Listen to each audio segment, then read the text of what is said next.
বলের মান কত, এটা সাস্টে 14-15 আসছিল। খুবই মজার একটা প্রবলেম এবং খুবই কনসেপচুয়াল একটা প্রবলেম। তো চলো আমরা চিত্র আঁকে বোঝার চেষ্টা করি জিনিসটা। ওকে, এই হচ্ছে আমার সেই রাস্তা, রাস্তার মধ্যে এই হচ্ছে আমাদের সেই গাড়িটা। ওকে, গাড়ির মধ্যে কি আছে, চাকা আছে মনে করো, এই হচ্ছে একটা চাকা, এই হচ্ছে আরেকটা চাকা। ওকে, তো গাড়িটার ঘটনা কি করতেছে বলো, গাড়িটা এই যে সামনের দিকে যাচ্ছে। এখন অবশ্যই চিন্তা করো, এই যে তার পিছনের দিকে একটা কি কাজ করবে, তার ঘর্ষণ কাজ করবে না? That is call FK. আমরা এফকে দিয়ে এটাকে প্রকাশ করতেছি। ওকে, আচ্ছা, তো আমাদেরকে বলছে যে এত মিটার দূরে থামানো হলো, মানে কি বলছে যে ব্রেক চেপছে, এত কেজি ভরের বেগে চলে, এই যে এই বস্তুটা হচ্ছে মনে করো যে এই বেগে চলতেছে, দ্যাট ইজ কল 60/3.6 ভাগ করলে এটা মিটার পার সেকেন্ডে চলে আসবে। এত মিটার বেগে চলতেছে, তাই তো? ব্রেক চাপছে, চাপার পরে সে কোথায় যেয়ে থামছে বলতো? সে থামতেছে মূলত এখান থেকে কত, 50 মিটার দূরত্ব, 50 50। ওকে, এই তো ঘটনা। তাহলে বলছে যদি রাস্তার ঘর্ষণজনিত বল এত নিউটন হয় তবে ব্রেকজনিত বলের মান কত। তো একটু খেয়াল করো, এখান থেকে তার যে সামনের দিকে যাচ্ছে মোট যে ফোর্সটুকু, এটাই বের করে আমাদেরকে মানে আনতে হবে আগে, সবার আগে, মানে মোট যে ফোর্সে সে সামনের দিকে যাচ্ছে। তাহলে ওইটা বের করার জন্য আমরা আগে তার ত্বরণটুকু বের করে নিই, যেহেতু ত্বরণ দেওয়া নাই, আগে এটা বুদ্ধিমানের কাজ হবে।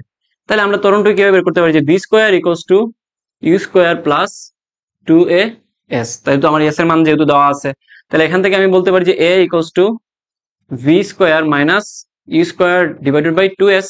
সিম্পল।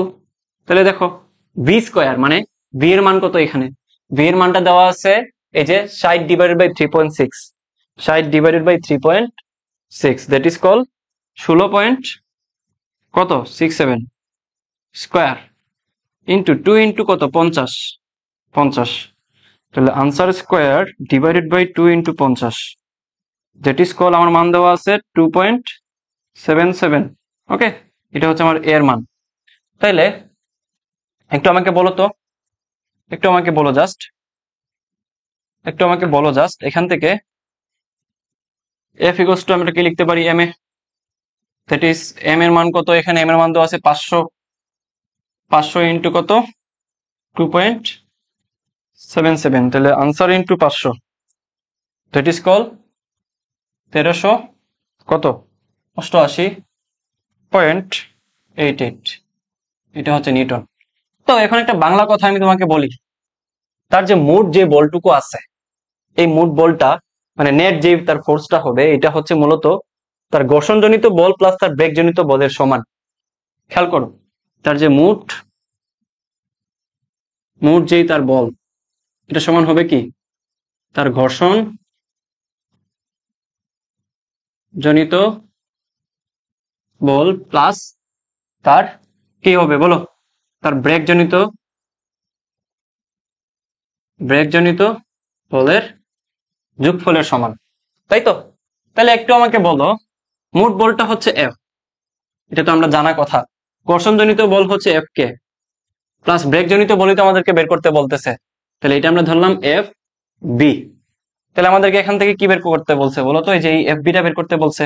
তাহলে এফ বিটা যদি বের করি, তাহলে simple F B equals to হবে F minus F K, that is call 1388.88 minus F K এর মান কত দেওয়া আছে, এই যে এখানে আমাদের মানটা দেওয়া আছে, কিন্তু ব্রেকজনিত বলের মান দেওয়া আছে কত, এই যে 100 নিউটন মান দেওয়া আছে। তাহলে এখান থেকে জাস্ট 100 মাইনাস করো, তাহলে answer minus 100, that is call 1288।